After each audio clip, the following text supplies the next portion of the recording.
On March 25, 1911, a fire broke out at the Triangle Shirtwaist Factory in New York City. Of the 500 women employees who worked in the sweatshop-like conditions, 146 would die. Negligence on the part of the management and unsafe working conditions were to blame. In order to keep the women working at their sewing machines all day, the management locked the doors that led to the exits.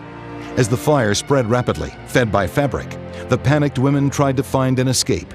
The poorly maintained fire escape collapsed, killing many and leaving many more to jump to their deaths in an effort to avoid being burned. A few days later, 80,000 people marched to protest the unsafe working conditions that led to the tragedy. The owners of the factory were tried for and acquitted on charges of manslaughter. The Triangle Shirtwaist Fire was a sad reminder that while many reforms were indeed being enacted, there were large numbers of Americans who were untouched by the benefits of the progressive era.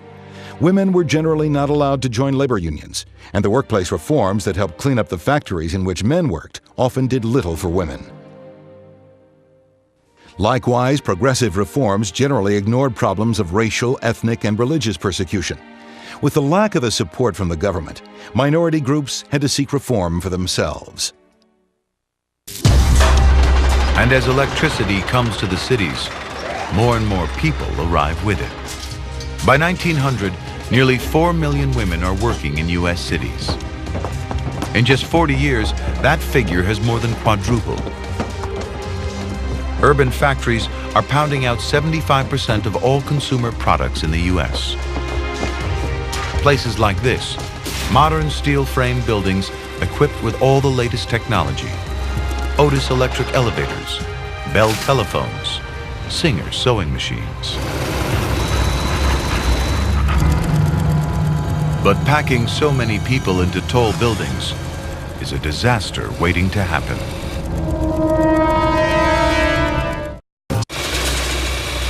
The United States is hurtling into the modern age, symbolized by megacities rising up all across the continent. By 1909, Americans are spending nearly $23 billion a year on ready-made clothes. This factory is producing 12,000 garments a week, known as shirtwaists. They're the latest fashion for the working woman.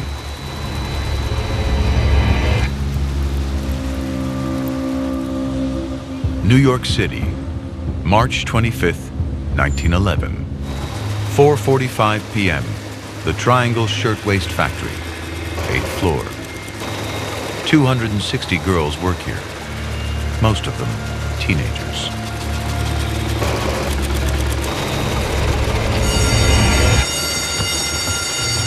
Someone, we don't know who, tosses a match or maybe a cigarette into the scrap bin.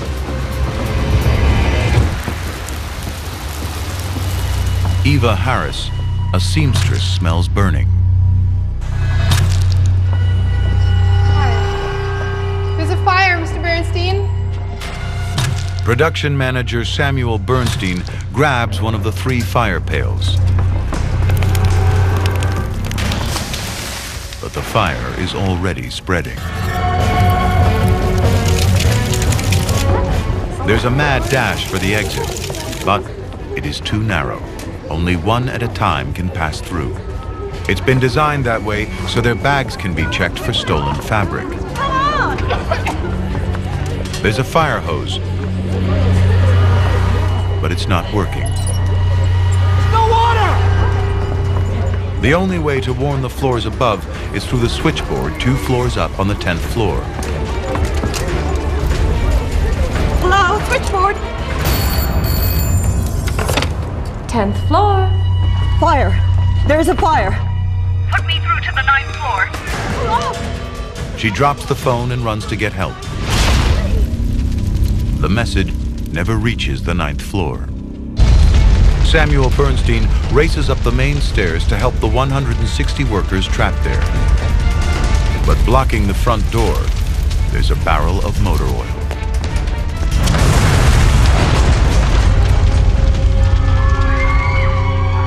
On the 9th floor, flames are already shooting through the walls and windows.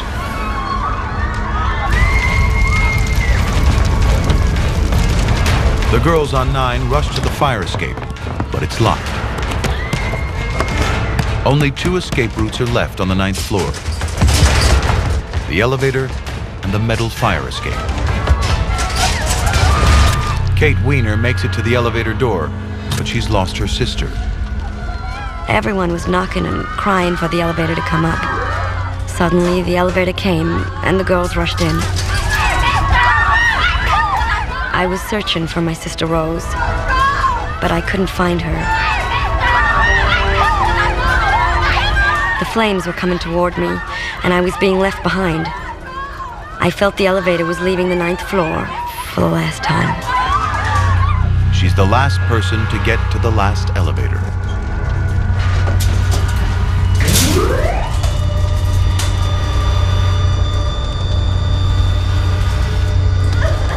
More than 100 girls are left behind to die. The only escape route left is the metal fire escape, but it collapses. Firemen arrive with the biggest ladder in New York City. But it's 30 feet too short.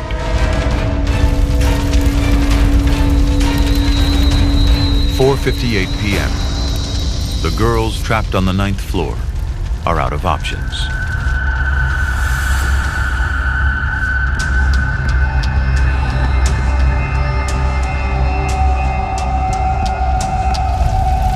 In desperation, they jump.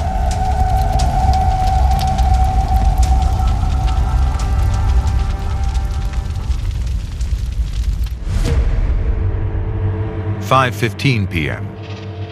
The entire blaze is over in less than half an hour. 146 people die in the Triangle Shirtwaist Factory fire. There's a trial, but the owners walk free. It remains the deadliest workplace disaster in New York City history until September 11th, 2001. But some good does come out of it. This dramatic tragedy sparks a wave of reform. So you begin to get new restrictions and a new conversation about what to do to prevent this kind of tragedy from happening. But it did not stop, of course, that tragedy itself. Unions force management to take responsibility for the lives of their workers. The Life Safety Code, now used in all 50 states, is a direct result of this fire. It's why doors now open outwards in public buildings. Why automatic sprinkler systems or multiple exits are now the law. The U.S. and the modern city grew up together. Typically new, enormous, and fast-paced, the megacity is one of America's greatest inventions. The cities were so crowded that replacing an injured worker was easy for employers. If you couldn't work, someone else could easily take your place. This same issue also came into play when workers asked for pay raises. Business owners could often get away with paying their laborers the bare minimum, since there was always another man who would do the job for less. The terrible working conditions also aided the spread of disease. Tuberculosis could quickly spread through poorly cleaned factories, and black lung disease was the scourge of miners. Workers often brought their illnesses home to their unsanitary living conditions in the overcrowded city slums. As of 1900, politicians had yet to address the problems of overpopulation in the poorest neighborhoods of the nation's cities. No standards existed for building or maintaining apartment buildings. Unethical landlords would force large families to cram into tiny 1- or 2-room apartments, oftentimes with no restrooms and few windows.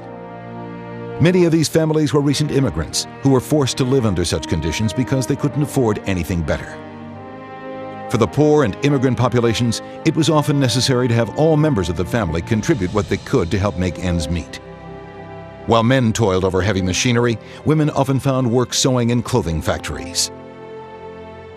Worst of all, however, was child labor. Though there were laws aimed at protecting young children from factory work by the early 1900s, these laws were rarely enforced. Around the turn of the century, it's estimated that around 10% of girls and at least 20% of boys 15 and under were working jobs in factories, mines, or farms. Workdays were just as long for children as they were for adults. Accidents were more common among the child laborers, who were forced to work the same dangerous machinery as adults twice their size. The situation was dire, but there was little incentive for factory owners to change their ways. As long as labor was cheap and in large supply, their profits would continue to grow.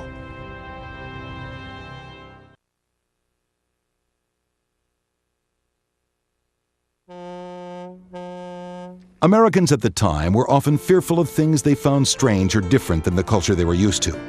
This fear extended to the new wave of immigrants that were entering America from the late 1800s through the first 2 decades of the 1900s.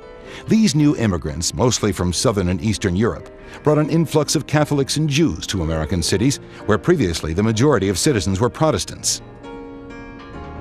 Unlike the previous waves of immigrants who assimilated well to the American way of life, immigrants from countries like Italy, Russia, and Poland brought with them different languages, as well as different religions, and this made assimilation increasingly difficult. As a result of the public's dislike for the new immigrants, the progressives of the period did little to help them. Left to their own devices, the immigrants banded together in their own communities and formed organizations aimed at helping one another. The only major help new immigrants received from native citizens came in the form of settlement houses. Settlement houses such as Hull House, founded by Jane Addams in the late 1800s, helped immigrants to better assimilate by teaching them English and helping them understand American customs. By 1900, over 100 settlement houses existed in the ethnic communities of the nation's largest cities. Asian immigrants, however, were completely left out of progressive policies. In 1902, a federal law was passed that effectively stopped immigration from China. The Chinese had been instrumental in building the Transcontinental Railroad, but they were intensely disliked by anti-immigrationists who felt that Asians were stealing jobs that could have gone to native-born Americans. Anti-Asian sentiment was fueled by the nation's conservative newspapers, who called them the Yellow Peril. In many cities, slums are reaching epidemic proportions.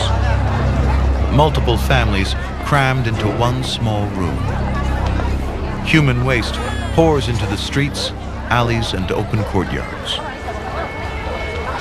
People were crowded in. There were windowless tenements. Sometimes you had no internal plumbing, just privies in the basement, in the backyard. And the Lower East Side during these years was the single most crowded place in the entire world.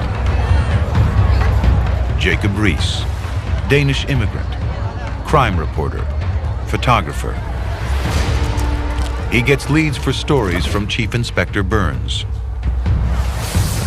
Now, he's about to expose the hell of tenements. Jacob Riis knows what it's like to be poor. 15 years ago, he lost his job in a stock market crash. It's midnight, but Riis has a new technology that will change the public perception of poverty forever. An explosive powder that produces enough light to photograph in the dark.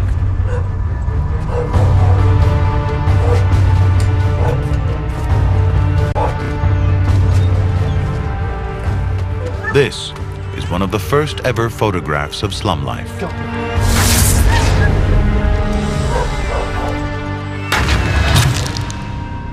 It shocks millions. Ladies and gentlemen, my name is Jacob A. Riis, and this is how the other half live and die in New York City. Magazines refuse to print his work, so Riis puts on his own magic lantern shows. His mission, to show the nation's wealthy something they've never seen before, filth and desperation on their doorstep.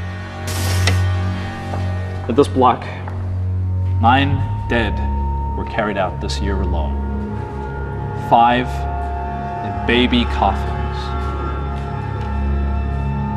What he demonstrated was that there is another reality, that all that prosperity didn't trickle down all the way to the bottom, and there was some deplorable living conditions, and this country was not just forced to confront those conditions, but then was moved to begin to deal with them. Reese publishes his pictures in a book called How the Other Half Lives.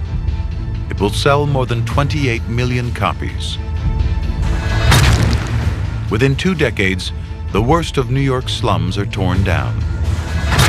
Tenements sell at auction for as little as $1. Reese's campaigning forces all New York schools to build playgrounds and landlords to install toilets inside apartments, not outside. It is the first step in tackling the slums. But as cities keep on growing, an even bigger challenge remains. In New York alone, nearly 40,000 die in 1 year from diseases. Because of this, filth. But one clean crusader is about to change everything.